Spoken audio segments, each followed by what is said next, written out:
Kapamilya superstar and Coco Mama brand ambassador Judean Santos Agoncillo dumating para sa Coco Mama Save the Coconuts Project. Again,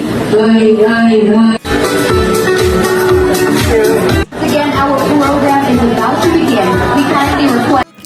Kasama ang buong Coco Mama team, sama-sama silang nagtanim ng 100,000 coconut seedlings para mapalitan na rin ang mga matatandang coconut trees and to support smallholder coconut farmers. Makikita ang saya ni Judean Santos sa pamamahagi ng mga coconut seedlings.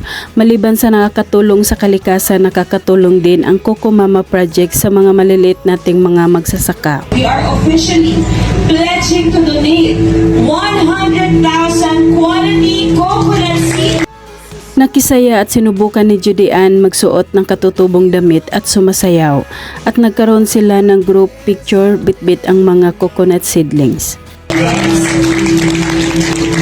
with this, I would like to encourage our representatives to please stand and join me as we commit wholeheartedly. Sa bawat coconut tree na kanilang itinanim ay may tag ito at nilalagyan nila ng signature. Inumpisahan na rin ni Judean na magtanim gamit ang pala. Sabayan niyo po ako in verbalizing our pledge as we shout, plant trees and help farmers. Let us plant 100,000 coconut. Pagkatapos ay diniligan niya ito at sinabit ang tag. Kahit sa ilalim ng araw, fresh na fresh pa rin si Judean tulad ng mga itinanim nilang mga puno ng niyog.